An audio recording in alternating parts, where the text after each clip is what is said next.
এই যে শবে বরাত আসছে, ভাগ্যে ভালো কিছু লেখা হয় শবে বরাতে, এই বিশ্বাস থেকে হুমড়ি খেয়ে মানুষ মসজিদে আসে, ঠিক না ঠিক? ভাগ্যে ভালো কিছু লেখা হয় কবে? একটা হলো মানুষের সৃষ্টিরও 50,000 বছরে আল্লাহ তাআলা ভাগ্য নির্ধারণ করেছেন। আরেকটা হলো প্রতি বছর যেই রাতে আল্লাহ কোরআন নাজিল করেছেন, আল্লাহ সূরা দুখানে বলেছেন সেই রাতে অর্থাৎ লাইলাতুল কদরে আল্লাহ তাআলা সব গুরুত্বপূর্ণ বিষয় ধার্য করেন।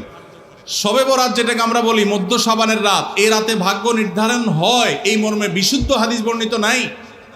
তারপরে আমরা জেনারেলি বলি ভাগ্যে যেন ভালো কিছু আল্লাহ লেখেন, আপনার নসিবে যেন ভালো কিছু আসে, আপনার রিজিকে যেন আল্লাহ বরকত দান করেন, এর জন্য বেশ কিছু আমল আমরা কোরআন হাদিসের আলোকে বলতে পারি, সাজেশন দিতে পারি।